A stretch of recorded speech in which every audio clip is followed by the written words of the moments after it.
आज के इस वीडियो के माध्यम से हम आगे के पाठों का वर्णन करेंगे। श्लोक नंबर 3। पश्यता पांडुपुत्राणामाचार्य महती चमु व्यूढ़ा द्रुपद पुत्रेण तव शिष्येण धीनता। इस श्लोक का अर्थ है, हे आचार्य, पांडुपुत्रों की विशाल सेना को देखें जिसे आपके बुद्धिमान शिष्य द्रुपद के पुत्र ने इतने कौशल से व्यवस्थित किया है। यह कथन हमें बताता है कि परम राजनीतिज्ञ दुर्योधन महान ब्राह्मण सेनापति द्रोणाचार्य के दोषों को इंगित करना चाहता था। अर्जुन की पत्नी द्रौपदी के पिता राजा द्रुपद के साथ द्रोणाचार्य का कुछ राजनीतिक झगड़ा था। इस झगड़े के फलस्वरूप द्रुपद ने एक महान यज्ञ संपन्न किया, जिससे उसे एक ऐसा पुत्र प्राप्त होने का वरदान मिला जो द्रोणाचार्य का वध कर सके। द्रोणाचार्य इसे भली भांति जानता था, किंतु जब द्रुपद का पुत्र धृष्टद्युम्न युद्ध शिक्षा के लिए उसको सौंपा गया, तो द्रोणाचार्य को उसे अपने सारे सैनिक रहस्य प्रदान करने में कोई झिझक नहीं हुई। अब धृष्टद्युम्न कुरुक्षेत्र की युद्ध भूमि में पांडवों का पक्ष ले रहा था और उसने द्रोणाचार्य से जो कला सीखी थी, उसी के आधार पर उसने यह व्यूहरचना की थी। दुर्योधन ने द्रोणाचार्य की इस दुर्बलता की ओर इंगित किया, जिससे वह युद्ध में सजग रहे और समझौता न करे।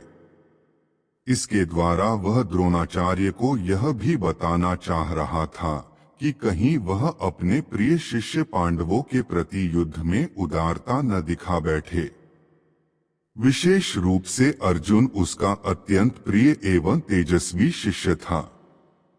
दुर्योधन ने यह भी चेतावनी दी कि युद्ध में इस प्रकार की उदारता से हार हो सकती है। चौथा श्लोक। अत्र शूरा महेश्वासा भीमार्जुन समायुधि युयुधानो विराटश्च द्रुपदश्च महारथः। जिसका अर्थ है कि इस सेना में भीम तथा अर्जुन के समान युद्ध करने वाले अनेक वीर धनुर्धर हैं, यथा महारथी युयुधान, विराट तथा द्रुपद। तात्पर्य: यद्यपि युद्ध कला में द्रोणाचार्य की महान शक्ति के समक्ष धृष्टद्युम्न महत्वपूर्ण बाधक नहीं था, किंतु ऐसे अनेक योद्धा थे जिनसे भय था। दुर्योधन इन्हें विजय पथ में अत्यंत बाधक बताता है, क्योंकि इनमें से प्रत्येक योद्धा भीम तथा अर्जुन के समान दुर्जेय था। उसे भीम तथा अर्जुन के बल का ज्ञान था, इसीलिए वह अन्यों की तुलना इन दोनों से करता है। पांचवा श्लोक। धृष्टकेतुश्चेकितानः काशीराजश्च वीर्यवान पुरुजित कुंती भोजश्च शैब्यश्च नरपुंगवः। जिसका अर्थ है, इनके साथ ही धृष्टकेतु, चेकितान, काशीराज, पुरीजित कुंती भोज तथा शैब्य जैसे महान शक्तिशाली योद्धा भी हैं। छठा श्लोक। युधामन्युश्च विक्रांत उत्तमौजाश्च वीर्यवान सौभद्रो द्रौपदेयाश्च सर्व एव महारथाः। अर्थात पराक्रमी युधामन्यु अत्यंत शक्तिशाली उत्तमौजा, सुभद्रा का पुत्र तथा द्रौपदी के पुत्र, ये सभी महारथी हैं। सातवां श्लोक। अस्माकं तु विशिष्टा ये तान्निबोध द्विजोत्तम नायका मम सैन्यस्य संज्ञार्थं तान् ब्रवीमि। जिसका अर्थ है, किंतु हे ब्राह्मण श्रेष्ठ, आपकी सूचना के लिए मैं अपनी सेना के उन नायकों के विषय में बताना चाहूंगा जो मेरी सेना को संचालित करने में विशेष रूप से निपुण हैं। आठवां श्लोक। भवान भीष्मश्च कर्णश्च कृपश्च समितिञ्जयः अश्वत्थामा विकर्णश्च सौमदत्तिस्तथैव च। अर्थात मेरी सेना में स्वयं आप, भीष्म, कर्ण, कृपाचार्य, अश्वत्थामा, विकर्ण तथा सोमदत्त का पुत्र भूरिश्रवा आदि हैं, जो युद्ध में सदैव विजयी रहे हैं। यानी दुर्योधन उन अद्वितीय युद्धवीरों का उल्लेख करता है जो सदैव विजयी होते रहे हैं। विकर्ण दुर्योधन का भाई है, अश्वत्थामा द्रोणाचार्य का पुत्र है और सोमदत्ती या भूरिश्रवा बाहलिकों के राजा का पुत्र है।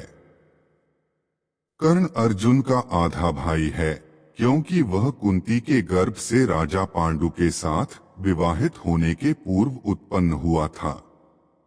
कृपाचार्य की जुड़वा बहन द्रोणाचार्य को ब्याही थी। 9वां श्लोक। अन्ये च बहवः शूरा मदर्थे त्यक्त जीविताः नाना शस्त्र प्रहरणाः सर्वे युद्ध विशारदाः। इसका अर्थ है कि ऐसे अन्य अनेक वीर भी हैं जो मेरे लिए अपना जीवन त्याग करने के लिए उद्यत हैं। वे विविध प्रकार के हथियारों से सुसज्जित हैं और युद्ध विद्या में निपुण हैं। तात्पर्य: जहां तक अन्यों का यथा जयद्रथ, कृतवर्मा तथा शल्य का संबंध है, वे सब दुर्योधन के लिए अपने प्राणों की आहुति देने के लिए तैयार रहते थे।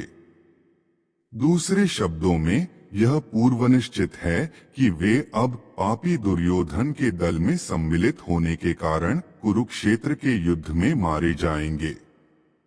निस्संदेह अपने मित्रों की संयुक्त शक्ति के कारण दुर्योधन अपनी विजय के प्रति आश्वस्त था। 10वां श्लोक। अपर्याप्तम तदस्माकं बलं भीष्माभिरक्षितम् पर्याप्तं त्विदमेतेषां बलं भीमाभिरक्षितम्। यह श्लोक हमें बताता है कि हमारी शक्ति अपरिमेय है और हम सब पितामह द्वारा भली भांति संरक्षित हैं, जबकि पांडवों की शक्ति भीम द्वारा भली भांति संरक्षित होकर भी सीमित है। तात्पर्य: यहाँ पर दुर्योधन ने तुलनात्मक शक्ति का अनुमान प्रस्तुत किया है। वह सोचता है कि अत्यंत अनुभवी सेनानायक भीष्म पितामह के द्वारा विशेष रूप से संरक्षित होने के कारण उसकी सशस्त्र सेनाओं की शक्ति अपरिमेय है। दूसरी ओर पांडवों की सेनाएं सीमित हैं, क्योंकि उनकी सुरक्षा एक कम अनुभवी नायक भीम द्वारा की जा रही है, जो भीष्म की तुलना में नगण्य है। दुर्योधन सदैव भीम से ईर्ष्या करता था, क्योंकि वह जानता था कि यदि उसकी मृत्यु कभी हुई भी तो वह भीम के द्वारा ही होगी। किंतु साथ ही उसे दृढ़ विश्वास था कि भीष्म की उपस्थिति में उसकी विजय निश्चित है, क्योंकि भीष्म कहीं अधिक उत्कृष्ट सेनापति हैं। वह युद्ध में विजयी होगा, यह उसका दृढ़ निश्चय था। 11वां श्लोक। अनेषु च सर्वेषु यथाभागं वस्थिताः भीष्ममेवाभिरक्षन्तु भवन्तः सर्व एवं। इसका अर्थ हमें बताता है कि अतएव सैन्य व्यूह में अपने अपने मोर्चों पर खड़े रहकर आप सभी भीष्म पितामह को पूरी सहायता दें।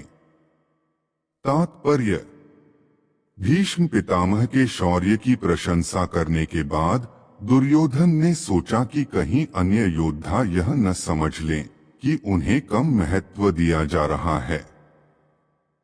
अतः दुर्योधन ने अपने सहज कूटनीतिक ढंग से स्थिति संभालने के उद्देश्य से उपर्युक्त शब्द कहे। उसने बलपूर्वक कहा कि भीष्मदेव निस्संदेह महानतम योद्धा हैं, किंतु अब वे वृद्ध हो चुके हैं। अतः प्रत्येक सैनिक को चाहिए कि चारों ओर से उनकी सुरक्षा का विशेष ध्यान रखे। हो सकता है कि वे किसी एक दिशा में युद्ध करने में लग जाए और शत्रु इस व्यस्तता का लाभ उठा ले। अतः यह आवश्यक है कि अन्य योद्धा मोर्चों पर अपनी अपनी स्थिति पर अडिग रहें और शत्रु को व्यूह न तोड़ने दें।